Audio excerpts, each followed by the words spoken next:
السلام عليكم ورحمة الله وبركاته. وعليكم السلام ورحمة الله وبركاته. الحمد لله نحمده ونستعينه ونستغفره ونؤمن به ونتوكل عليه ونعوذ بالله من شرور أنفسنا ومن سيئات أعمالنا من يهده الله فلا مضل له ومن يضلله فلا هادي له وأشهد أن لا إله إلا الله وحده لا شريك له وأشهد أن سيدنا وسندنا وحبيبنا وطبيبنا وطبيب قلوبنا ومولانا محمد صلى الله تعالى عليه وعلى آله وأصحابه وبارك وسلم تسليما كثيرا. أما بعد فقد قال الله تعالى في كلامه المجيد وفرقانه الحميد: أعوذ بالله من الشيطان الرجيم. بسم الله الرحمن الرحيم. وما أرسلناك إلا رحمة للعالمين. وقال رسول الله صلى الله تعالى عليه وسلم: الراحمون يرحمهم الرحمن تبارك وتعالى ارحموا من في الأرض يرحمكم من في السماء أو كما قال رسول الله صلى الله تعالى عليه وسلم. মারকাজুল ফিক মাদ্রাসার উদ্যোগে বাৎসরিক দস্তারবন্দি মাহফিলে উপস্থিত সম্মানিত খুলনা অঞ্চলের বিশিষ্ট আলেমে দ্বীন এবং প্রবীণ আলেম হযরত মাওলানা আলহাজ মুজিবুর রহমান সাহেব এবং উপস্থিত আছেন হযরত মাওলানা জিহাদুল ইসলাম সাহেব এবং অনন্য উপস্থিত উলামা ইকরাম এবং দিনদার মুসলিম ভাই ও বোনেরা, আমি আল কোরআনুল কারীম থেকে একটি ছোট্ট আয়াত তেলাওয়াত করেছি। আয়াতটি ছোট্ট, কিন্তু এর মর্ম, এর উদ্দেশ্য, এর দ্বারা আল্লাহ তাআলা পৃথিবীর মানব জাতিকে যে বার্তা দিয়েছেন সেই বার্তাটি অত্যন্ত সুস্পষ্ট এবং পৃথিবীর মানুষের জন্য অত্যন্ত দিক নির্দেশনাপূর্ণ একটি বার্তা আল্লাহ তাআলা এই আয়াতের মাধ্যমে পুরা পৃথিবীর মানব জাতিকে পেশ করেছেন। আজকে সারা পৃথিবীতে একটি বড় সমস্যা, আজকে যারা প্রাচ্যবিদ অথবা যাদেরকে বলা হয় ওরিয়েন্টালিস্ট বা ওরিয়েন্টালিজম এবং মুস্তাশরিকুন, ইস্তেশরাকের যারা আন্দোলন করেছে সারা পৃথিবীতে, অর্থাৎ ইহুদি এবং খ্রিস্টান একটি দল, তারা ইসলামকে চর্চা করছে আজকে সারা পৃথিবীতে।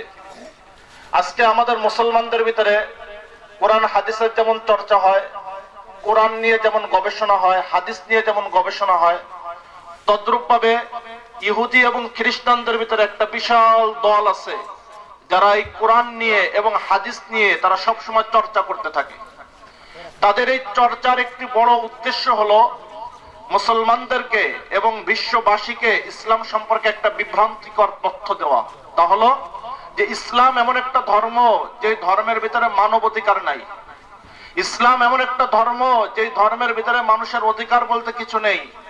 ইসলাম ধর্মটা একটা বর্বর ধর্ম, ইসলাম ধর্মটা একটা উগ্র ধর্ম, ইসলাম ধর্মটা মানুষের প্রতি অমানবিক আচরণ করার একটা ধর্ম। এরকম একটা তথ্য তারা সারা পৃথিবীর মানুষকে বোঝাতে সক্ষম হয়েছে। এর ফল হয়েছে দুটা। একটা হলো যে পরিমাণ ইহুদি এবং খ্রিস্টান নতুন করে ইসলাম ধর্ম গ্রহণ করার কথা ছিল, আজকে সেই পরিমাণ মানুষ ইসলাম গ্রহণ করতেছে না।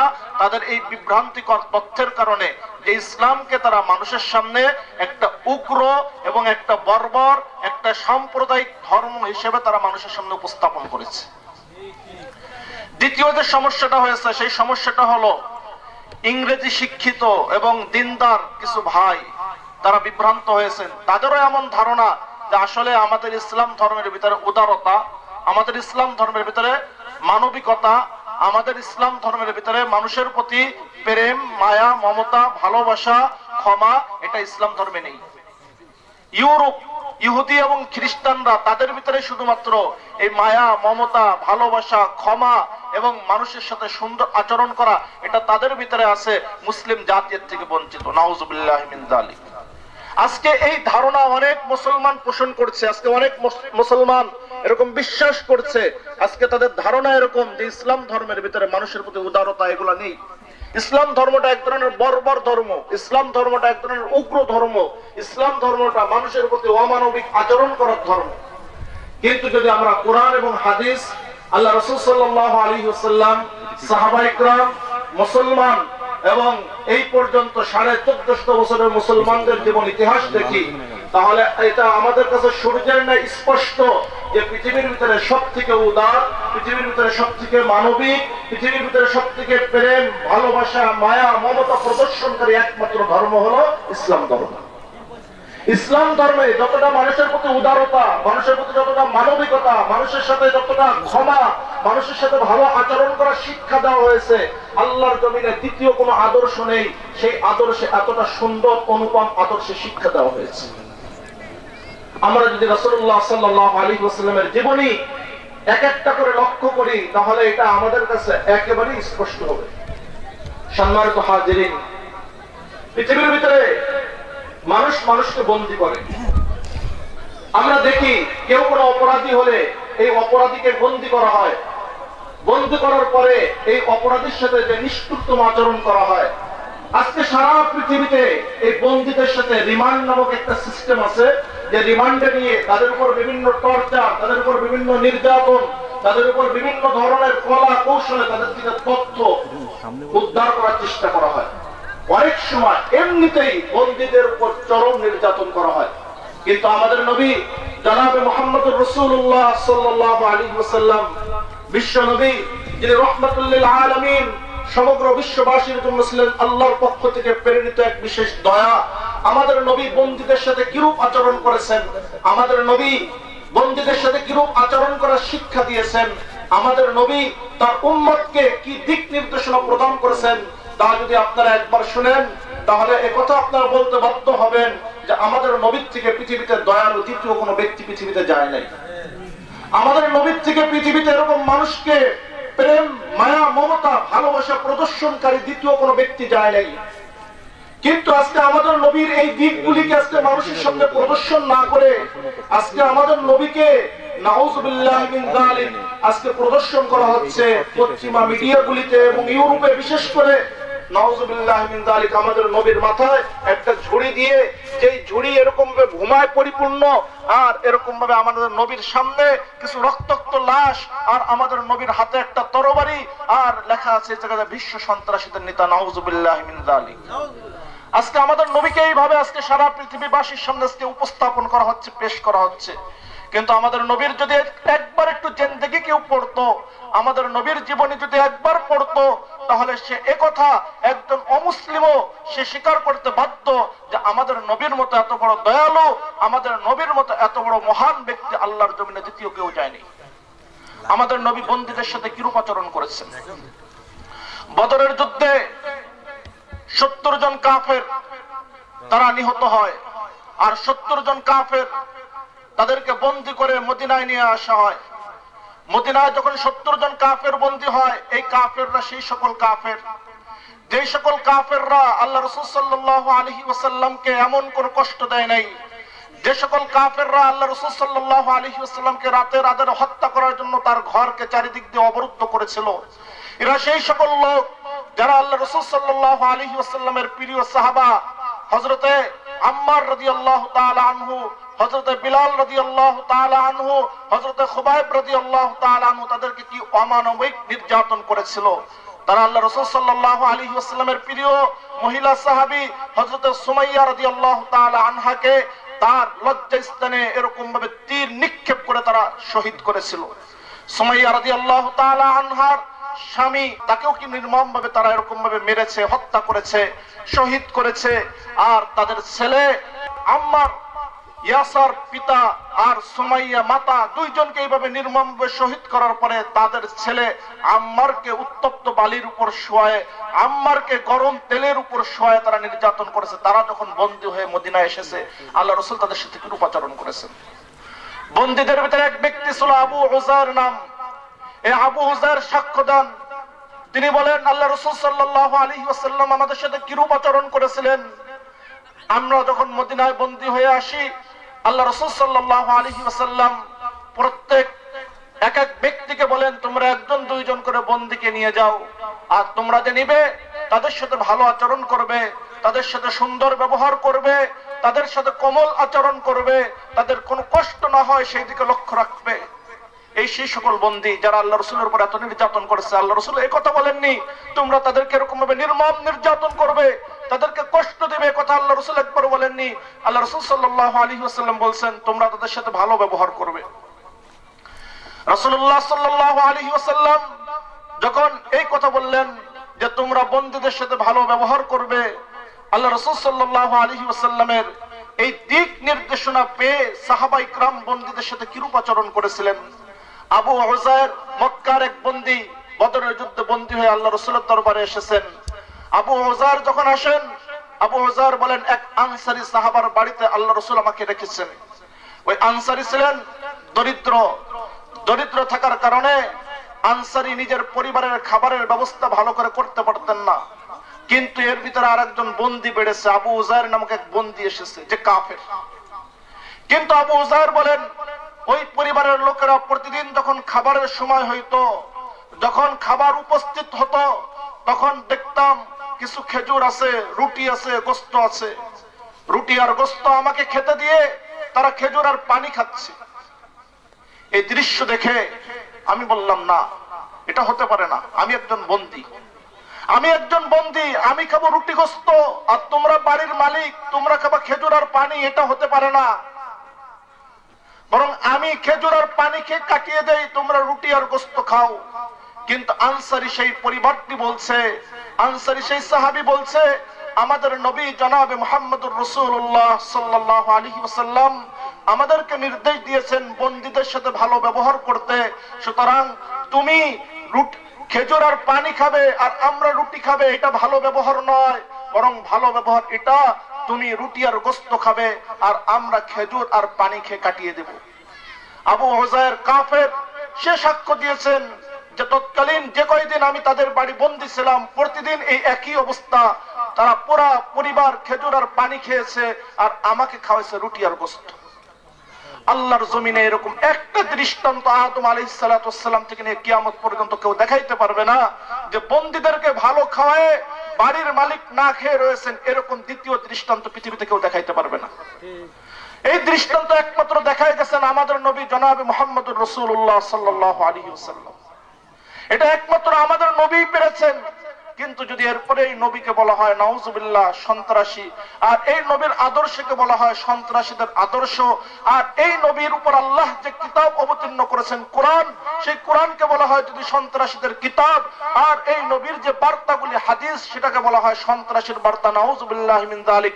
এর থেকে পৃথিবীর ভিতরে মিথ্যা কথা দ্বিতীয় কি হইতে পারে?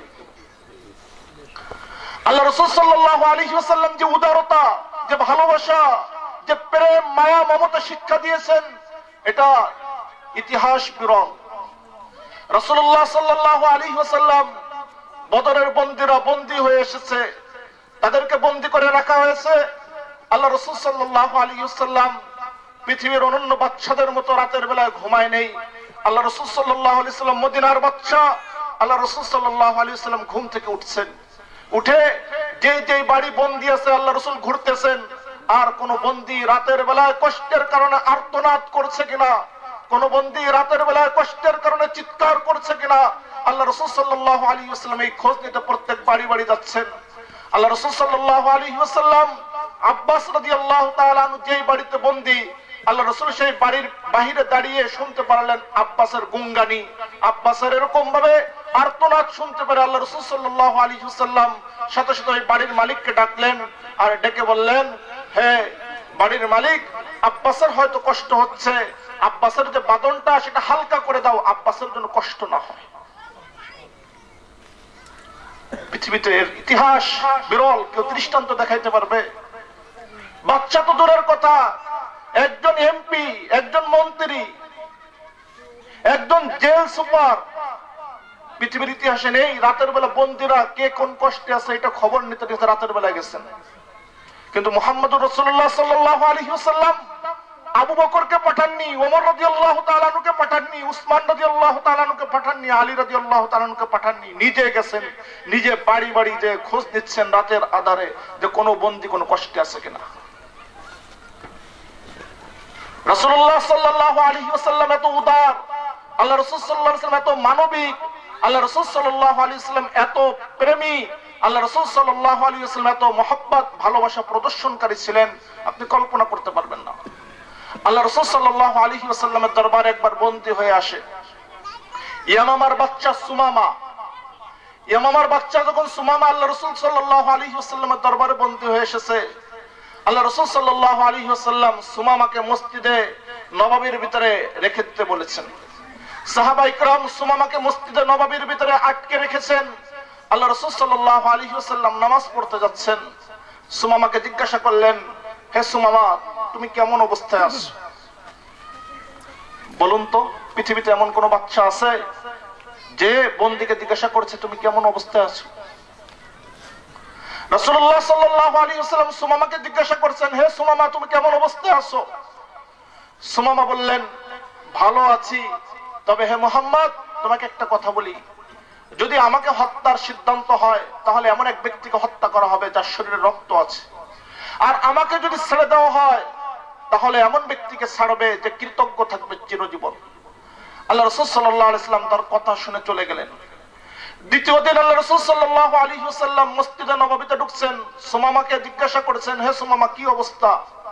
সুমামা একই কথা বলছেন, হে মুহাম্মদ, শুনো, আমাকে যদি হত্যা করা হয় তাহলে এমন ব্যক্তিকে হত্যা করবে যার শরীরে রক্ত আছে, আর আমার উপর যদি অনুগ্রহ করো তাহলে একজন কৃতজ্ঞ ব্যক্তির উপর অনুগ্রহ করবে। আল্লাহ রাসূল সাল্লাল্লাহু আলাইহি ওয়াসাল্লাম শুনে চলে গেলেন। তৃতীয় দিন আল্লাহ রাসূল সাল্লাল্লাহু আলাইহি ওয়াসাল্লাম মসজিদে নববীতে ঢোকার পরে সুমামাকে জিজ্ঞাসা করতেন, হে সুমামা, কেমন আছো? সুমামা বললেন, ভালো আছি, তবে মুহাম্মদ, যদি আমাকে হত্যা করো তাহলে রক্ত বিশিষ্ট একটা প্রাণীকে হত্যা করবে, আর যদি অনুগ্রহ করো কৃতজ্ঞ এক ব্যক্তির প্রতি অনুগ্রহ করবে। আল্লাহ রাসূল সাল্লাল্লাহু আলাইহি ওয়াসাল্লাম কিছুক্ষণ পর বললেন, যাও সুমামা, তুমি মুক্ত। সুমামা মুক্ত হওয়ার পরে মসজিদে নববী থেকে বের হয়েছেন, ওযুরে যেয়ে গোসল করেছেন।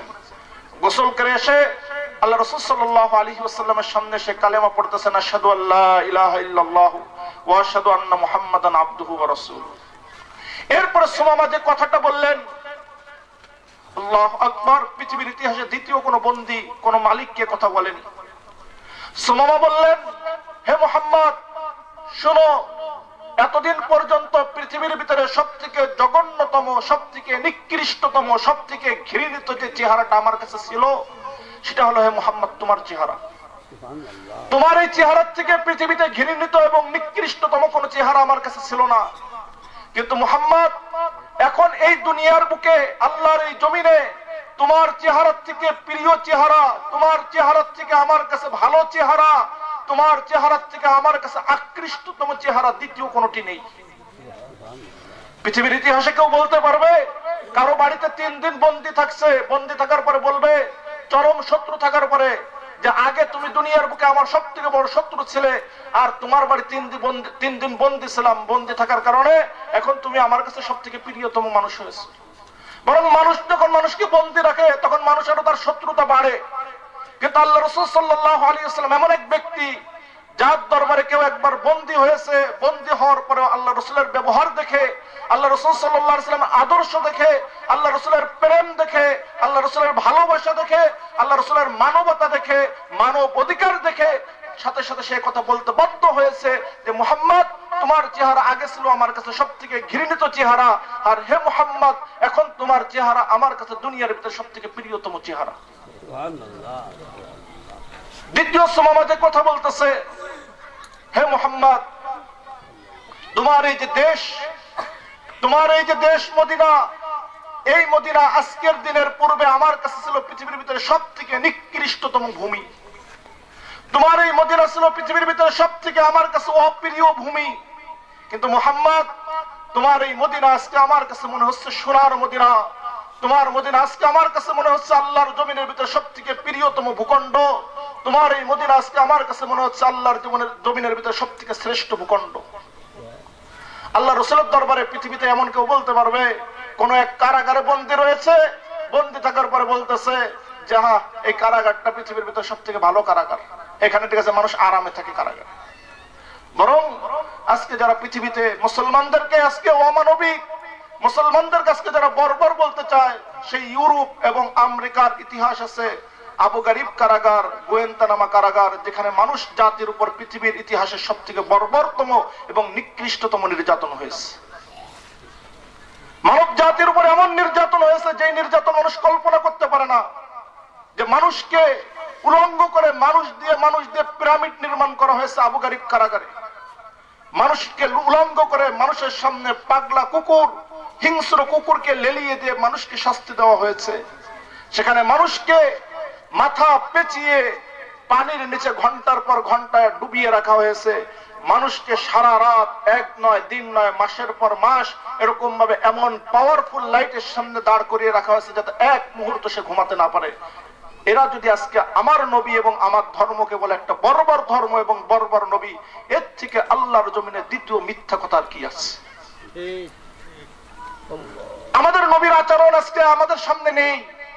এই কারণে আজকে আমাদের ভিতরে অনেক মুসলমানও আছে এমন যে মুসলমানরা আজকে বিশ্বাস করে যে না, আসলে উদার জাতি এবং মানবিক জাতি, মানবাধিকার প্রদর্শনকারী জাতি, প্রেম ভালোবাসার বার্তা প্রদানকারী জাতি হলো ইউরোপ, আর মুসলমানরা হলো একটা বড় বড় জাতি। আজকে আমাদের অনেক মুসলমান, শিক্ষিত মুসলমান সাংবাদিক বন্ধু এবং অনেক বড় বড় বুদ্ধিজীবী, তাদের ধারণা আজকে এই কারণে যে তারা আজকে ইসলাম সম্পর্কে এই কথাগুলি শুনে না, তারা এগুলি পড়ে না, তারা জানে না, অজ্ঞতাবশত আজকে তারা ইসলাম এবং ইসলামের নবীকে নিয়ে তারা আজকে এই সকল কটাক্ষ করতে থাকে। আল্লাহ রাসূল সাল্লাল্লাহু আলাইহি ওয়াসাল্লাম তিনি বন্দীদের সাথে যে রূপ আচরণ করেছেন, এটা যদি আমি বলতে যাই এই এক রাত শুধু এই এক বিষয় নিয়ে আমি বলতে পারবো। কিন্তু আমি এই বিষয়ে অল্প কিছু কথা বলে এরপর আল্লাহ রাসূল সাল্লাল্লাহু আলাইহি ওয়াসাল্লাম অনন্য বিষয়ে কি মানবাধিকার দেখাইছেন সে বিষয়ে আলোচনা করব। আল্লাহ রাসূল সাল্লাল্লাহু আলাইহি ওয়াসাল্লাম হুদায়বিয়ায় যখন যান, আল্লাহ রাসূল সাল্লাল্লাহু আলাইহি ওয়াসাল্লাম হুদায়বিয়ায় যাওয়ার পরে তানঈম নামক এক পাহাড় থেকে 80 জন ব্যক্তি নেমে এসেছে অতর্কিতভাবে আল্লাহ রাসূল এবং মুসলমানদেরকে হত্যা করার জন্য পিছন দিক দিয়ে। মুসলমানদেরকে এবং আল্লাহ রাসূলকে এক মুহূর্তের ভিতরে শেষ করে দিবে। এই কারণে মুসলমানদের অপ্রস্তুত থাকা অবস্থায়, মুসলমানদের উদাসীন থাকা অবস্থায় হঠাৎ করে পিছন দিক দিয়ে 80 জন ব্যক্তি মুসলমানদের উপর আক্রমণ করছে। আল্লাহ রাসূল সাল্লাল্লাহু আলাইহি ওয়াসাল্লাম এবং সাহাবায়ে কিরাম আল্লাহর তৌফিকে তাদের হাত থেকে বেঁচে গেছেন। আল্লাহ মুসলমানদেরকে হেফাজত করেছেন। আল্লাহ তাআলা কোরআনে আয়াত অবতীর্ণ করেছেন, ওয়া হুয়াল্লাযী কাফফা আইদিয়াহুম আনকুম ওয়া আইদিয়াকুম আনহুম বিবাতনি মক্কাহ, যে ওই আল্লাহ নিজ অনুগ্রহে তোমাদের জীবনকে রক্ষা করেছেন তাদের হাত থেকে এবং তাদেরকেও তোমাদের হাত থেকে বাঁচিয়ে দিয়েছেন। আল্লাহ রাসূলের দরবারে যখন এই 80 জন বন্দী আনা হলো, রাসূলুল্লাহ সাল্লাল্লাহু আলাইহি ওয়াসাল্লাম বললেন এক কথা, আমি সবাইকে মাফ করে দিলাম, সবাই মুক্ত, হুম তুলাকা, তারা সব মুক্ত। পৃথিবীর ইতিহাস দেখান একটা, কোন বাচ্চাকে হত্যা করতে গেছে, আক্রমণ করছে, আর এরপরে ধরা খেয়েছে, ধরা খাওয়ার পরে একদিনও বন্দী রাখা হয় নাই, একদিনও রিমান্ডে নেওয়া হয় নাই, একদিনও তার উপর কোনো টর্চার করা হয় নাই, তাকে একটা চড় থাপ্পড় মারা হয় নাই, আর তাকে ছেড়ে দেওয়া হয়েছে, এরকম পৃথিবীর ইতিহাসে দ্বিতীয় কোনো দৃষ্টান্ত আছে কিনা? এটা একমাত্র আল্লাহ রাসূল সাল্লাল্লাহু আলাইহি ওয়াসাল্লাম দেখাইছেন, যে রাসূলুল্লাহ সাল্লাল্লাহু আলাইহি ওয়াসাল্লাম সাথে সাথে ওই 80 জন ব্যক্তিকে একদিনও বন্দী রাখলেন না। আল্লাহ রাসূল সাল্লাল্লাহু আলাইহি ওয়াসাল্লাম কাউকে কোনো ব্যাধ দ্বারা প্রহার করলেন না। আল্লাহ রাসূল সাল্লাল্লাহু আলাইহি ওয়াসাল্লাম সাথে সাথে ঘোষণা দিলেন, যাও তোমরা সব মুক্ত। এরপরে এই নবীর থেকে যদি বলা হয় বড় বড় নবী, কলিজা ফেটে যায় দুঃখের কারণে যে আজকে মানব ইতিহাসে, আজকে পৃথিবীতে কি জঘন্যতম মিথ্যাচার চলতেছে আজকে ইসলাম নিয়ে, আজকে ইসলাম আর মুসলমানদেরকে নিয়ে আজকে পৃথিবীতে যে জঘন্যতম মিথ্যাচার চলতেছে, এটা আপনারা কল্পনা করতে পারবেন না। আল্লাহ রাসূল সাল্লাল্লাহু আলাইহি ওয়াসাল্লাম যে পরিমাণ মানবিকতা, যে পরিমাণ উদারতা দেখিয়েছেন, এটা পৃথিবীর ইতিহাসে বিরল, দ্বিতীয় কোনো ঘটনা নেই। আল্লাহ রাসূল সাল্লাল্লাহু আলাইহি ওয়াসাল্লাম তার জীবনের সবথেকে চরম শত্রু তাদের সাথে আল্লাহ রাসূল সাল্লাল্লাহু আলাইহি ওয়াসাল্লাম কিরূপ আচরণ করেছেন, বন্দীদের বিষয়ে সংক্ষিপ্ত যতটুকু আলোচনা করেছি, এইটুকু বিষয় যথেষ্ট যে পৃথিবীর ইতিহাসে বন্দীদের সাথে ভালো আচরণ করে আল্লাহ রাসূলের থেকে দ্বিতীয় কেউ নেই। আল্লাহ রাসূল সাল্লাল্লাহু আলাইহি ওয়াসাল্লাম তার জীবনের সবথেকে চরম শত্রু যারা ছিল রাসূলুল্লাহ সাল্লাল্লাহু আলাইহি ওয়াসাল্লাম তাদের সাথে কিরূপ আচরণ করেছেন। আল্লাহ রাসূল সাল্লাল্লাহু আলাইহি ওয়াসাল্লামের মক্কার জীবনের সবথেকে বড় শত্রুকে আবু জাহেল, এটা তো আপনারা সবাই জানেন না, কেটে জানা নাই। আল্লাহ রাসূলের মক্কার জীবনের সবথেকে বড় শত্রু হলো আবু জাহেল, ছিল আবু সুফিয়ান, উমাইয়া বিন খালদ। বড় বড় শত্রু ছিল উতবা, শাইবা, রবিয়া। এদের প্রত্যেকের সাথে আল্লাহ রাসূল সাল্লাল্লাহু আলাইহি ওয়াসাল্লাম যে আচরণ করেছেন, আল্লাহর জমিনে কোনো মানুষের পক্ষে রূপ আচরণ করা সম্ভব নয়। আবু জাহেল বদরের যুদ্ধে মারা গেল। উমাইয়া সেও বদরের যুদ্ধে মারা গেল। আবু জাহেল এবং উমাইয়ার দুই ছেলে, আবু জাহেলের ছেলে ইকরামা বিন আবি জাহেল আর উমাইয়ার ছেলে সফওয়ান, দুইজন প্রতিজ্ঞাবদ্ধ হলো যে করে হোক ইসলামকে এবং মুসলমানদেরকে এবং মুহাম্মদ সাল্লাল্লাহু আলাইহি ওয়াসাল্লামকে দুনিয়া থেকে খতম করতেই হবে। এই কারণে উহুদের যুদ্ধে এক পর্যায়ে যখন মুসলমানরা বিজয় লাভ করলো, বিজয় লাভ করার পরে এরপরে কিছু সাহাবা একটু তাদের যেখানে দায়িত্ব দেওয়া হয়েছিল সেখান থেকে তারা সরে গেলেন।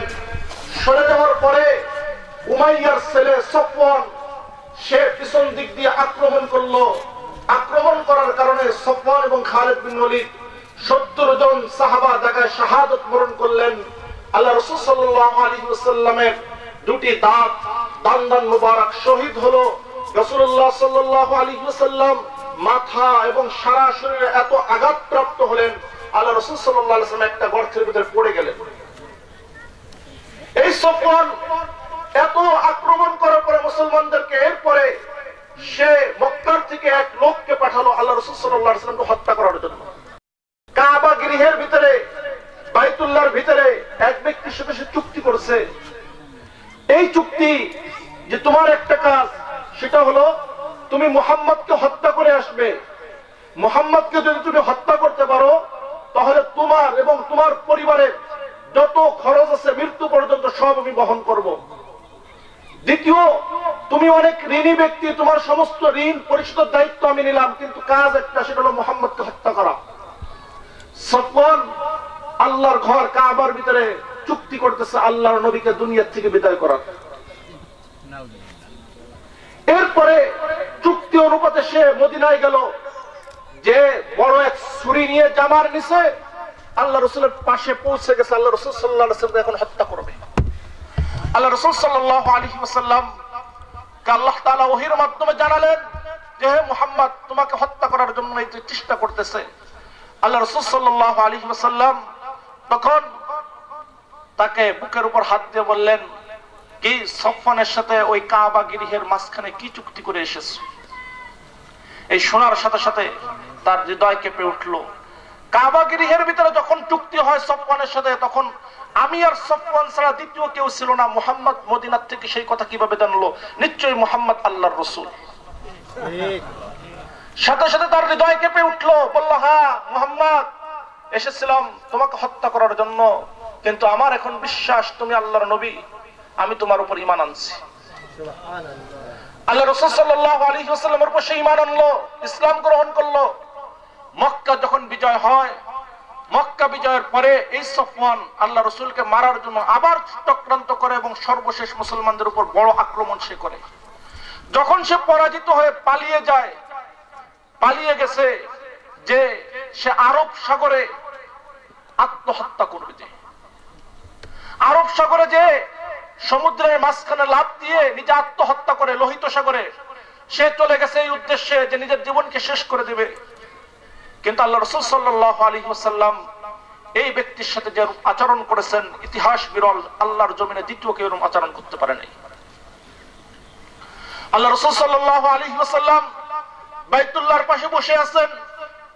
আল্লাহ রাসূল সাল্লাল্লাহু আলাইহি ওয়াসাল্লামকে এসে সেই বন্ধু সফওয়ানের বন্ধু এসে বলল, ইয়া রাসূলুল্লাহ, সফওয়ান সব কিছু থেকে নিরাশ হয়ে এখন সে লোহিত সাগরে ডুব দিয়ে আত্মহত্যা করার জন্য ইয়া রাসূলুল্লাহ দৌড়াচ্ছে, আপনি সফওয়ানকে নিরাপত্তা দিন।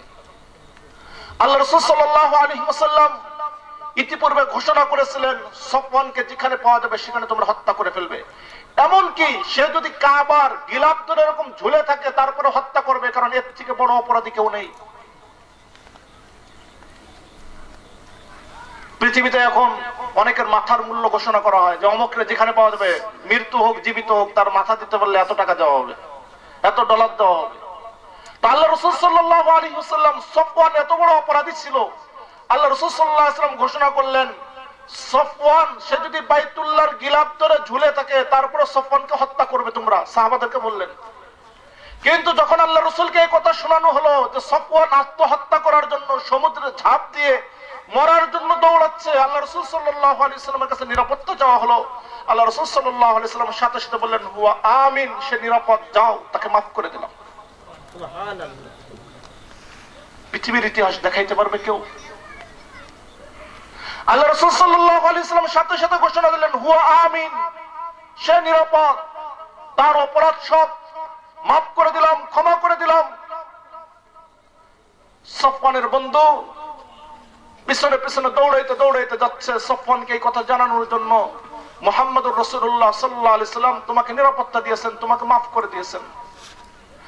আল্লাহ রাসূল সাথে সাথে এই কথাও বলে দিলেন যাও, সফওয়ানকে শুধু নিরাপত্তা দিলাম তা নয়, সফওয়ানকে বলো এই মক্কায় আসতে, আবার মক্কায় এসে 2 মাস সে ঘুরুক, দেখুক সবকিছু, দেখার পরে যদি ভালো লাগে মুসলমান হোক, মুসলমান হলে অন্যান্য মুসলমানদের যে অধিকার সেও তাই পাবে। আর যদি তার মনে চায় যে না ইসলাম গ্রহণ না করবে, তার ইচ্ছা যেখানে যাক চলে যাক, আমরা তাকে কিছু বলবো না। সফওয়ানকে যে তার বন্ধু যখন যাচ্ছে, পিছন দিক দিয়ে যাচ্ছে ওয়াহাব বিন উমাইর, এই ওয়াহাব বিন উমাইর সফওয়ানকে দিয়ে বলল, সফওয়ানের কাছে যখন যাচ্ছে, সফওয়ানের সাথে তার এক ভৃত্য আছে, তার ভৃত্য বলল এই ওয়াহাব বিন উমাইর তো মুসলমান হয়েছে, তাকে মদিনায় পাঠাইছিল, সে এখন তোমাকে হত্যা করতে আসতেছে। সফওয়ান তখন বলল আস্তে আস্তে তাকে আসতে দাও। যখন ওয়াহাব বিন উমাইর সফওয়ানের কাছে গেল, সফওয়ানকে বলল হে সফওয়ান, আমি তোমার কাছে পৃথিবীর ভিতরে সবথেকে ভালো ব্যক্তি, পৃথিবীর ভিতরে সবথেকে মানুষের উপর উদার এবং নৈতিক এবং মানবাধিকার প্রদর্শনকারী ব্যক্তির কাছ থেকে এসেছি। হে সফওয়ান শুনো, আল্লাহ রাসূল তোমাকে নিরাপত্তা দিয়েছেন। সফওয়ানের বিশ্বাস হচ্ছে না। সফওয়ান বলছে আমার মতো অপরাধী, আমার মতো বিশ্বাসঘাতক, আমার মতো নির্যাতনকারী ব্যক্তিকে কি পৃথিবীতে কেউ নিরাপত্তা দিতে পারে না? এটা অবিশ্বাস্য, আমাকে মাপ পৃথিবীর কোন মানুষ করতে পারে না। কিন্তু ওয়াহাব বিন উমাইর বললেন না, মুহাম্মদুর রাসূলুল্লাহ সাল্লাল্লাহু আলাইহি ওয়াসাল্লাম তোমাকে মাফ করছেন, তোমাকে নিরাপত্তা দিয়েছেন। সফওয়ান তখন বলল আমার বিশ্বাস হচ্ছে না, প্রমাণ দেখাও। ওয়াহাব বিন উমাইর সেখান থেকে দৌড়াইতে দৌড়াইতে আবার আল্লাহ রাসূল সাল্লাল্লাহু আলাইহি ওয়াসাল্লামের কাছে আসছেন, এসে বলতেছেন ইয়া রাসূলুল্লাহ, সফওয়ান তার এটা বিশ্বাস হচ্ছে না যে তার মতো মানুষকে কেউ নিরাপত্তা দিতে পারে, ইয়া রাসূলুল্লাহ সে প্রমাণ চায়। আল্লাহ রাসূল সাল্লাল্লাহু আলাইহি ওয়াসাল্লাম নিজের মাথার থেকে পাগড়ি খুলে দিয়ে বললেন যাও এই পাগড়ি নিয়ে যাও, আর সফওয়ানকে পাগড়ি দেখায় বলো আল্লাহ রাসূল তোমাকে নিরাপত্তা দিয়েছেন। পৃথিবীর ইতিহাস কেউ দেখাইতে পারবে? নিজের মাথার থেকে পাগড়ি খুলে আল্লাহ রাসূল সাল্লাল্লাহু আলাইহি ওয়াসাল্লাম তার সবথেকে বড় শত্রু, যার ব্যাপারে ঘোষণা হয়েছে কাবার গিলাফ ধরে যদি সে ঝুলিয়ে থাকে তারপরে তাকে হত্যা করবে, তার নিরাপত্তার জন্য নিজের মাথার পাগড়ি খুলে দিয়ে যাও, তাকে নিরাপত্তা দিয়ে মদিনায় ফিরায় নিয়ে এসো, মক্কায় ফিরায় নিয়ে এসো। এরকম উদার, এরকম ভালো আচরণকারী আল্লাহর জমিনে দ্বিতীয় কেউ নেই। এরপরে ওয়াহাব বিন উমাইর আল্লাহ রাসূলের পাগড়ি দেখে সফওয়ানকে বলল হে সফওয়ান আসো, আল্লাহ রাসূল তোমাকে নিরাপত্তা দিয়েছেন, নিরাপত্তার নিদর্শন স্বরূপ আল্লাহ রাসূল নিজের পাগড়িকে তোমার কাছে পাঠিয়ে দিয়েছেন। সফওয়ান এরপর বিশ্বাস হচ্ছে না, আস্তে আস্তে আসছে, এসে দেখছে আল্লাহ রাসূল সাল্লাল্লাহু আলাইহি ওয়াসাল্লাম সাহাবাদেরকে নিয়ে কাবার ভিতরে নামাজ পড়তেছেন। এসে জিজ্ঞাসা করলো এটা কি নামাজ? নামাজ কয় ওয়াক্ত দিনে? 5 ওয়াক্ত। মুহাম্মদ কি তার সাথে নামাজ পড়ে? হ্যাঁ। আল্লাহ রাসূলকে নামাজ শেষ হওয়ার সাথে সাথে ডাক দিচ্ছে হে মুহাম্মদ, এই ওয়াহাব বিন উমাইর নাকি বলছে তুমি আমার নিরাপত্তার জন্য তোমার পাগড়ি পাঠিয়ে দিছো, কথা কি সত্যি? আল্লাহ রাসূল বলেন হ্যাঁ আমি তোমাকে নিরাপত্তা দিয়েছি, বসো।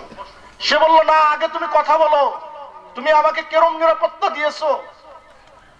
আল্লাহ রাসূল সাল্লাল্লাহু আলাইহি ওয়াসাল্লাম বললেন হ্যাঁ তোমাকে আমি পরিপূর্ণ নিরাপত্তা দিয়েছি, কেউ ওয়াহাব বিন উমাইর বলেছে তুমি নাকি আমাকে 2 মাস সময় দিয়েছো মক্কার ভিতরে দেখতে। আল্লাহ রাসূল বলেন যাও। সে তো বলছে 2 মাস, আমি আগে 2 মাস বলছিলাম, তোমাকে এখন বৃদ্ধি করে 4 মাস সময় দিলাম, তুমি 4 মাস পুরো মক্কায় ঘুরতে থাকো আর দেখতে থাকো, মুসলমানদেরকে দেখতে থাকো। তোমার যদি ভালো লাগে ইসলাম গ্রহণ করো, আর ভালো না লাগলে তুমি যেখানে ইচ্ছা সেখানে চলে যাও, তোমার মুসলিম না হলেও তোমাকে আমরা হত্যা করব না। সফওয়ান এরপরে কিছুদিন মক্কা অবস্থান করলেন এবং আল্লাহ রাসূল এবং মুসলমানদের ব্যবহার দেখে তিনি মুসলমান হলেন। বলুন, পৃথিবীর ইতিহাস দেখান। আল্লাহ রাসূল সাল্লাল্লাহু আলাইহি ওয়াসাল্লাম তো এত উদার এবং এত নৈতিক, এত ভালো মানুষের সাথে মানবাধিকার প্রদর্শনকারী দ্বিতীয় ব্যক্তি দেখান। নিজের জীবনের সবথেকে চরম শত্রুকে নিরাপত্তা প্রদান করার জন্য নিজের মাথার পাগড়ি খুলে প্রেরণ করলেন, এরকম দ্বিতীয় ব্যক্তি পৃথিবীর ইতিহাসে দেখান। আল্লাহ রাসূল সাল্লাল্লাহু আলাইহি ওয়াসাল্লাম অপর যে শত্রু ইকরিমা বিন আবি জাহেল, তার সাথে আল্লাহ রাসূল সাল্লাল্লাহু আলাইহি ওয়াসাল্লাম কিরূপ আচরণ করেছেন। ইকরিমা তার স্ত্রী উম্মে হাকিম বিনতে হিশাম যখন দেখলেন সফওয়ানকে এরকম মাফ করে দেওয়া হয়েছে, আল্লাহ রাসূল সাল্লাল্লাহু আলাইহি ওয়াসাল্লাম ইকরিমার বিষয়ে এই ঘোষণা দিয়েছিলেন, ইকরিমা যদি কাবার গিলাফ ধরে থাকে আর সেই অবস্থায় তোমরা তাকে পাও, তারপরে তোমরা তাকে হত্যা করবে। উম্মে হাকিম আল্লাহ রাসূল সাল্লাল্লাহু আলাইহি ওয়াসাল্লামের কাছে যে বলছে, ইয়া রাসূলুল্লাহ, ইকরিমা পালিয়ে গেছে, সে ইয়ামানে চলে যাচ্ছে, আপনি ইকরিমাকে নিরাপত্তা দেন। আল্লাহ রাসূল সাল্লাল্লাহু আলাইহি ওয়াসাল্লাম বললেন, হুয়া আমিন, যাও, সে নিরাপদ। ইকরিমার স্ত্রী দৌড়াইতে দৌড়াইতে তখন গেছে, ইকরিমা সে সমুদ্র পাড়ি দিয়ে ইয়ামানে চলে যাবে, কিন্তু নৌকার যে মাঝি, সে মাঝি বলতেছে আখলিস, আগে ঈমানকে খাঁটি করো।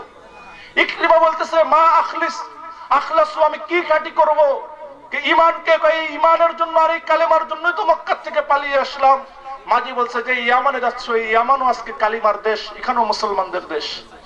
ইকরিমা হতাশ। ইতিমধ্যে পিছন দিক দিয়ে উম্মে হাকিম এসে বলছে তোমাকে মুহাম্মদ সাল্লাল্লাহু আলাইহি ওয়াসাল্লাম নিরাপত্তা দিয়েছেন। ইকরিমা এরপরে সে আল্লাহ রাসূল সাল্লাল্লাহু আলাইহি ওয়াসাল্লামের দরবারে এসেছে, আল্লাহ রাসূল সাল্লাল্লাহু আলাইহি ওয়াসাল্লাম তাকে মাফ করছেন। এইভাবে আল্লাহ রাসূল সাল্লাল্লাহু আলাইহি ওয়াসাল্লাম মক্কা বিজয়ের পরে তার সবথেকে চরম চরম শত্রু যারা ছিল, আল্লাহ রাসূল সাল্লাল্লাহু আলাইহি ওয়াসাল্লাম তাদের সবাইকে মাফ করছেন। পৃথিবীর ইতিহাস দেখান দ্বিতীয়টা, পৃথিবীর ইতিহাসের নজির দেখান। মদিনার জীবনে আল্লাহ রাসূলের সবথেকে বড় শত্রু আব্দুল্লাহ বিন উবাই বিন সালুল। এই আব্দুল্লাহ বিন উবাই বিন সালুল আল্লাহ রাসূল সাল্লাল্লাহু আলাইহি ওয়াসাল্লামকে এমন এমন অপবাদ দিয়েছে যার কেউ দেয়নি। এমনকি আল্লাহ রাসূল সাল্লাল্লাহু আলাইহি ওয়াসাল্লামের সবথেকে প্রিয়তমা স্ত্রী আম্মা জান আয়েশা রাদিয়াল্লাহু তাআলা আনহা সম্পর্কে এই আব্দুল্লাহ বিন উবাই বিন সালুল এই কথা রটনা করেছে, নাউযুবিল্লাহ, যে আয়েশা রাদিয়াল্লাহু তাআলা আনহা তিনি এক সাহাবার সাথে নাউযুবিল্লাহ ব্যভিচার করেছেন। আল্লাহ রাসূল সাল্লাল্লাহু আলাইহি ওয়াসাল্লাম এই সময় যতটা পেরেশানি এবং যতটা কষ্টে ভুগেছিলেন, আল্লাহ রাসূল সাল্লাল্লাহু আলাইহি ওয়াসাল্লাম জীবনে খুব কম সময় এরকম কষ্ট অনুভব করেছেন। আল্লাহ তাআলা আল কুরআনুল কারীমের ভিতরে 10টা আয়াত অবতীর্ণ করে আয়েশা রাদিয়াল্লাহু তাআলা আনহা পুত পবিত্রা এবং তিনি সতী সাধবী এক নারী, তিনি কোন পুরুষের সাথে ব্যভিচার তো দূরের কথা, কোনদিন কোন পর পুরুষের সাথে কোনদিন কথাও বলেননি, যেটা আল্লাহ নিষিদ্ধ করেছেন। এই কথা আল্লাহ তাআলা আল কুরআনুল কারীমের ভিতরে ঘোষণা দিলেন। আল্লাহ রাসূল সাল্লাল্লাহু আলাইহি ওয়াসাল্লাম শান্ত হলেন, আল্লাহ রাসূল সাল্লাল্লাহু আলাইহি ওয়াসাল্লামের দিল শান্ত হলো এবং তাদেরকে শাস্তি দিলেন। এই আব্দুল্লাহ বিন উবাই বিন সালুল যে আল্লাহ রাসূলের প্রিয়তমা স্ত্রী সম্পর্কে এই কথা বলল, মুসলমানদেরকে কি না করেছে, সেই আব্দুল্লাহ বিন উবাই বিন সালুল যখন মারা গেছে, তার ছেলে আব্দুল্লাহ আল্লাহ রাসূলের কাছে এসে বলছে, ইয়া রাসূলুল্লাহ, আপনার একটা জামা দেন যা দিয়ে আমার পিতাকে এরকম কবরে দাফন করা হবে। আল্লাহ রাসূল সাল্লাল্লাহু আলাইহি ওয়াসাল্লাম নিজের পরিহিত একটা জামা আল্লাহ রাসূল সাল্লাল্লাহু আলাইহি ওয়াসাল্লাম দিয়ে দিলেন আব্দুল্লাহ বিন উবাই বিন সালুলকে দাফন করার জন্য। রাসূলুল্লাহ সাল্লাল্লাহু আলাইহি ওয়াসাল্লামের কাছে আব্দুল্লাহ প্রস্তাব রাখলেন, ইয়া রাসূলুল্লাহ, আসুন আপনি একটু আমার পিতার জানাজা পড়ান। আল্লাহ রাসূল সাল্লাল্লাহু আলাইহি ওয়াসাল্লাম তার এই প্রস্তাব শুনে আল্লাহ রাসূল জানাজা পড়াইতে যাচ্ছেন, ওমর রাদিয়াল্লাহু তাআলা পিছন দিক দিয়ে আল্লাহ রাসূলকে টেনে ধরছেন, ইয়া রাসূলুল্লাহ, কার জানাজা পড়াইতে যান? এ তো মুনাফিকদের সরদার, এর জানাজা আপনি কেন পড়াইতে যান? রাসূলুল্লাহ সাল্লাল্লাহু আলাইহি ওয়াসাল্লাম বললেন, আল্লাহ আমাকে এই অধিকার দিয়েছেন, ইস্তাগফির লাহুম আও লা তাস্তাগফির লাহুম, আপনি চাইলে ক্ষমা চাইতে পারেন, চাইলে নাও চাইতে পারেন। আল্লাহ যেহেতু বলছেন চাইলে চাইতে পারি, না চাইলে না চাইতে পারি, আমি যাই, আমি তার জানাজা পড়ব। আল্লাহ রাসূল সাল্লাল্লাহু আলাইহি ওয়াসাল্লাম তার জানাজা পড়লেন। এরপর আল্লাহ রাসূল সাল্লাল্লাহু আলাইহি ওয়াসাল্লাম বললেন, আল্লাহ বলছেন ইন তাস্তাগফির লাহুম 70 মাররাতান ফালা ইয়াগফিরুল্লাহু লাহুম, আপনি যদি 70 বারও এই আব্দুল্লাহ বিন উবাই বিন সালুলের কাছে আল্লাহর কাছে ক্ষমা চান, আল্লাহ কোনোদিন তাদেরকে মাফ করবেন না। আল্লাহ রাসূল বলেন, যদি 100 বার আল্লাহর কাছে মাফ চাইলে আল্লাহ মাফ করতেন, তাহলে আমি মুহাম্মদুর রাসূলুল্লাহ আল্লাহর কাছে এর জন্য 100 বার মাফ চাইতাম। পৃথিবীর ইতিহাস দেখান, নিজের জীবনের এত বড় শত্রুর সাথে নিজে তার জানাজা সাহাবা ইকরাম নিষেধ করতেছেন, তারপরে পড়েছেন, কবরে নামছেন, নিজের কাপড় দিয়েছেন, এরপরে বলতেছেন 100 বার যদি মাফ চাইলে আল্লাহ মাফ করতো, তাহলে আমি আল্লাহর কাছে 100 বার মাফ চাইতাম। এই ব্যক্তিকে যদি বলা হয় নাউজুবিল্লাহ বর্বর, আর ইনাদ ধর্মকে যদি বলা হয় একটা বর্বর ধর্ম, পৃথিবীর ইতিহাসে জঘন্যতম মিথ্যাচার, এর থেকে আর কি হইতে পারে? আল্লাহ রাসূল সাল্লাল্লাহু আলাইহি ওয়াসাল্লাম তার জীবনে শত্রুদের সাথে যেরূপ আচরণ করেছেন, আল্লাহ রাসূল সাল্লাল্লাহু আলাইহি ওয়াসাল্লামকে যারা হত্যা করতে গিয়েছে, রাসূলুল্লাহ সাল্লাল্লাহু আলাইহি ওয়াসাল্লামকে যারা হত্যার ষড়যন্ত্র করেছে, আল্লাহ রাসূল সাল্লাল্লাহু আলাইহি ওয়াসাল্লাম তাদের সাথে কিরূপ আচরণ করেছেন। আল্লাহ রাসূল সাল্লাল্লাহু আলাইহি ওয়াসাল্লাম এক যুদ্ধে আল্লাহ রাসূল সাল্লাল্লাহু আলাইহি ওয়াসাল্লাম বৃষ্টিতে ভিজে গেলেন। রাসূলুল্লাহ সাল্লাল্লাহু আলাইহি ওয়াসাল্লাম নিজের জামাগুলি একটি গাছের শুকাতে দিয়ে আল্লাহ রাসূল সাল্লাল্লাহু আলাইহি ওয়াসাল্লাম গাছের নিচে শুয়ে গেলেন। এক বেদুইন আল্লাহ রাসূল সাল্লাল্লাহু আলাইহি ওয়াসাল্লামের গলার উপর তরবারি দিয়ে বলছে, মাই ইয়াহফাদুকা মিন্নি, কে তোমাকে আমার হাত থেকে বাঁচাবে? আল্লাহ রাসূল সাল্লাল্লাহু আলাইহি ওয়াসাল্লাম বললেন, আল্লাহ বাঁচাবে। তার হাত থেকে তরবারি পড়ে গেল। আল্লাহ রাসূল সাল্লাল্লাহু আলাইহি ওয়াসাল্লাম এবার ধরলেন এবং বললেন, বলো কে তোমাকে বাঁচাবে? সে বলতেছে, মুহাম্মদ, তুমি ছাড়া কেউ বাঁচানোর নাই। আল্লাহ রাসূল বললেন, না, আল্লাহই বাঁচানোর মালিক। আল্লাহ রাসূল তাকে মাফ করে দিলেন।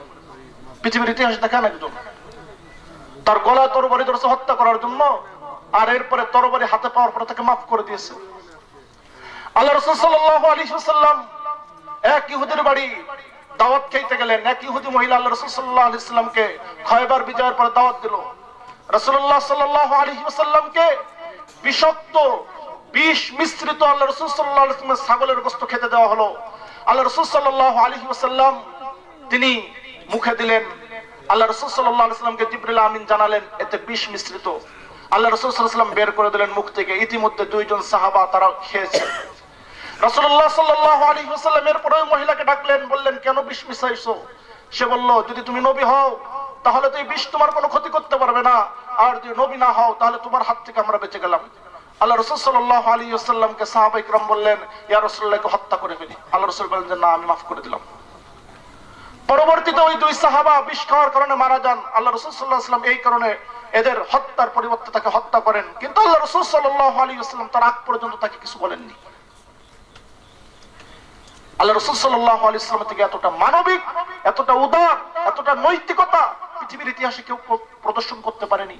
এই কারণে আল্লাহ তাআলা কোরআনের ভিতরে ঘোষণা করেছেন, ওয়া আরসালনাকা ইল্লা রাহমাতাল লিল আলামিন, আপনাকে পুরা জগৎবাসীর জন্য আমি রহমত, দয়া, করুণা, অনুকম্পা, অনুগ্রহ হিসেবে প্রেরণ করেছি। আল্লাহ রাসূল সাল্লাল্লাহু আলাইহি ওয়াসাল্লাম তার হাদিসের ভিতরে যে ঘোষণা দিয়েছেন, এই কারণে আর রাহিমুন, দয়াবান যারা, ইয়ারহামুহুমুর রহমান তাবারাকা ওয়া তাআলা, দয়াবানদের প্রতি স্বয়ং আল্লাহ রাব্বুল আলামিন তিনি দয়াবান, সর্বশ্রেষ্ঠ দয়াবান, তিনি দয়া করেন। ইরহামু মান ফিল আরদ, পৃথিবীবাসীর উপর তোমরা দয়া করো। ইয়ারহামুকুম মান ফিস সামা, আসমানওয়ালা তোমাদের উপর দয়া করবেন। এটা আল্লাহ রাসূলের ঘোষণা। আল্লাহ রাসূল সাল্লাল্লাহু আলাইহি ওয়াসাল্লামকে আজকে আপনারা বর্বর বলতে চান, আল্লাহ রাসূল সাল্লাল্লাহু আলাইহি ওয়াসাল্লামকে উগ্র বলতে চান। আজকে ওরিয়েন্টালিস্টরা এবং ওরিয়েন্টালিজম যে আন্দোলন, সে আন্দোলনের পিছনে একটাই মূল লক্ষ্য এবং উদ্দেশ্য, সেটা হলো এইটুকু প্রমাণ করা, মুহাম্মাদের ক্ষমতার নিশা পেয়েছিল, এই কারণে মুহাম্মদ একের পর এক যুদ্ধ করেছে। আল্লাহ রাসূল সাল্লাল্লাহু আলাইহি ওয়াসাল্লাম নিজে যে সকল যুদ্ধে অংশগ্রহণ করেছেন 27টা যুদ্ধ, আর আল্লাহ রাসূল সাল্লাল্লাহু আলাইহি ওয়াসাল্লাম যে সকল বাহিনী প্রেরণ করেছেন, ঐতিহাসিকদের বিভিন্ন বর্ণনা আছে। এক বর্ণনা অনুযায়ী 56টা। তো 56 আর 27, 83টা যুদ্ধ আল্লাহ রাসূল নিজের জামানায় সংগঠিত করেছেন। কিন্তু এই 67টা যুদ্ধে সর্বমোট নিহতের সংখ্যা হলো 1059 জন। শত্রু বিপক্ষীয় বাহিনী, উভয় বাহিনী মিলে, মুসলমান অমুসলিম সব মিলে 83টা যুদ্ধে মারা গেছে মাত্র কত? 1059 জন। কিন্তু যারা আজকে মানবাধিকারের দাবি করে, যারা আজকে আমার রাসূলকে নিয়ে কটাক্ষ করে, যারা আজকে ইসলামকে নিয়ে বিরূপ মন্তব্য করে, যারা আজকে ইসলামকে একটা বর্বর এবং ইসলামকে একটা মানবতা শূন্য ধর্ম বলে আখ্যা দিতে চায়, তাদের এক দ্বিতীয় বিশ্বযুদ্ধে 6 কোটি মানুষ মারা গেছে। এক যুদ্ধে মারা গেল 6 কোটি মানুষ। এরপরে যদি তারা হয় উদার, তারা যদি হয় নৈতিকতাবান, তারা যদি হয় মানবিক, আর মুহাম্মদুর রাসূলুল্লাহ সাল্লাল্লাহু আলাইহি ওয়াসাল্লামের 83টা যুদ্ধ মিলে সর্বমোট শত্রু এবং মিত্র সব মিলে নিহতের সংখ্যা হলো 1059 জন, তাহলে মুহাম্মদুর রাসূলুল্লাহ থেকে পৃথিবীর ভিতরে আদর্শ যোদ্ধা, পৃথিবীর ভিতরে মুহাম্মদুর রাসূলুল্লাহ সাল্লাল্লাহু আলাইহি ওয়াসাল্লাম থেকে আদর্শ নেতৃত্ব, পৃথিবীর ভিতরে মুহাম্মদুর রাসূলুল্লাহ সাল্লাল্লাহু আলাইহি ওয়াসাল্লাম থেকে আদর্শ রাষ্ট্রপ্রধান পৃথিবীর ইতিহাসে গিয়েছে। এতগুলো যুদ্ধ পরিচালনা করেও যাতে কোনো মানুষ মারা না যায় সেই দিকে লক্ষ্য রেখেছেন। এই কারণেই মারা গেছে মাত্র 1059 জন। আল্লাহ রাসূল সাল্লাল্লাহু আলাইহি ওয়াসাল্লাম ঘোষণা দিয়েছেন, লা তাকতুলু ইমরাআতান ওয়ালা সাবিয়্যান, তোমরা কোন নারীকে, কোন শিশুকে, শাইখান ফানিয়ান, কোন অতিশয় বৃদ্ধকে এবং কোন পুরোহিতকে, ধর্মযাজককে, কাউকে তোমরা হত্যা করবে না, নিরপরাধ মানুষদেরকে তোমরা মারবে না। আল্লাহ রাসূলের এই যুদ্ধের ঘোষণা পৃথিবীর ইতিহাসে কে দিয়েছে?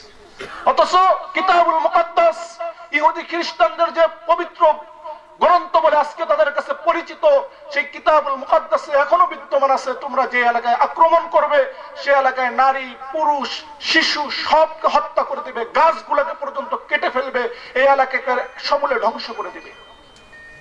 আল্লাহ রাসূল সাল্লাল্লাহু আলাইহি ওয়াসাল্লামের ঘোষণা কোথায় আর এদের ঘোষণা কোথায়? আজকে পৃথিবীকে বলা হচ্ছে সব থেকে উন্নতি, আজকে পৃথিবী নাকি সব থেকে উৎকর্ষ সাধন করেছে, আজকে নাকি পৃথিবীর ভিতরে সব থেকে মানবতা এবং উদারতা সব থেকে বেশি প্রদর্শন করা হচ্ছে। কিন্তু কিছুদিন আগে বাংলাদেশের দৈনিক পত্রিকায় একটা কলাম পড়তেছিলাম, তাতে লেখা হয়েছে যে 1990 থেকে 2017 পর্যন্ত এই সময়ে পৃথিবীর ভিতরে এদের আক্রমণে 63 লাখ শিশু মারা গেছে। 1990 থেকে নিয়ে 2017 পর্যন্ত মাত্র 27 বছরের ইতিহাস, 27 বছরে 63 লাখ শিশু, শুধুমাত্র নিষ্পাপ শিশু, মাসুম বাচ্চা যারা পৃথিবীর কিছু বুঝে না, এই 63 লাখ শিশু আজকে আফগানিস্তান, ইরাক, সোমালিয়া এবং সারা পৃথিবীর মুসলিম ভূখণ্ডে 63 লাখ শিশু শুধুমাত্র মুসলমান হওয়ার কারণে আজকে 27 বছরে মারা গেছে। আর মহিলা, যুবক, বৃদ্ধ, বৃদ্ধা এদের সংখ্যা আজকে কত? এরপরে যদি তারা আজকে দাবি করে তারা মানবিক, তারা উদার, আর মুসলমানরা একটা বর্বর জাতি, হিংস্র জাতি, এই কথা শুনলে দুঃখে কলিজা ফেটে যাওয়া ছাড়া করার কিছু নাই। আজকে সব থেকে বড় সমস্যা হয়েছে, আজকে মিডিয়া শক্তি তাদের হাতে। পৃথিবীতে 6টা কোম্পানি আছে বড় বড়, তারা পুরা পৃথিবীর 95% মিডিয়াকে নিয়ন্ত্রণ করে, পুরা ওয়ার্ল্ডের 95% মিডিয়াকে নিয়ন্ত্রণ করে মাত্র 6টা ব্যক্তি, আর এই 6 জন হলো ইহুদি। পুরো ওয়ার্ল্ডে আমাদের এই যে মনে করেন ঠিক আছে পূর্বাঞ্চল এবং দেশে যে পত্রিকাগুলো, এগুলো আন্তর্জাতিক মিডিয়ার ভিতরে, আমাদের দেশের যে পত্রিকাগুলো এগুলো অধিকাংশ আন্তর্জাতিক মিডিয়ার ভিতরে না। বিবিসি, সিএনএন, আল জাজিরা এবং এরকম যত পত্রিকা আছে এবং মিডিয়া, ইলেকট্রনিক মিডিয়া এবং প্রিন্ট মিডিয়া, এর 95% মিডিয়াকে নিয়ন্ত্রণ করে ইহুদিরা। আর তারা অনবরত একটা কথা প্রমাণ করার জন্য চেষ্টা করতেছে, সেটা হলো মুসলমানদের ধর্ম হলো একটা বর্বর ধর্ম, মুসলিম জাতি হলো একটা বর্বর জাতি, আর মুসলমানদের নেতা হলো একজন বর্বর নেতা, নাউযুবিল্লাহি মিন যালিক। কিন্তু সময় থাকলে বা অন্য সময় আল্লাহ তাআলা তৌফিক দিলে আমি এটা আপনাদের সামনে একটা পাঠ মাত্র বলছি। আমাদের নবী মুহাম্মদুর রাসূলুল্লাহ পৃথিবীর ভিতরে সবথেকে উদার, সবথেকে মানবিক। আর দুইটা পাঠ যে মুসলমান পৃথিবীর ভিতরে সবথেকে উদার জাতি, আর মুসলমানদের ধর্ম সবথেকে উদার এবং নৈতিকতা সম্পন্ন ধর্ম, এটা সময় থাকলে ইনশাআল্লাহ অন্য সময় আল্লাহ তাআলা তৌফিক দিলে এই দুই বিষয়ে আলোচনা করব। আল্লাহ তাআলা এদের এই যে প্রোপাগান্ডা, এদের এই যে ষড়যন্ত্র এবং সারা পৃথিবীতে মুসলমানদেরকে নিধন করার জন্য যে এই যে একটা বাক্য তারা শিখেছে, মুসলিমরা অনৈতিক, তারা বর্বর, আর এই ধোয়া দিয়ে আজকে মুসলমানদেরকে একের পর এক হত্যা করছে। আল্লাহ তাআলা তাদের এই ষড়যন্ত্রকে মুসলিম জাতির বুদ্ধিজীবী, মুসলিম জাতির শিক্ষিত এবং মুসলিম জাতির নেতৃত্ব স্থানীয় ব্যক্তিদেরকে বুঝার এবং তাদেরকে এটা অনুধাবন করার এবং এর বিরুদ্ধে পদক্ষেপ গ্রহণ করার তৌফিক দান করুন। আমিন। ওয়া আখিরু দাওয়ানা আলহামদুলিল্লাহি রাব্বিল আলামিন।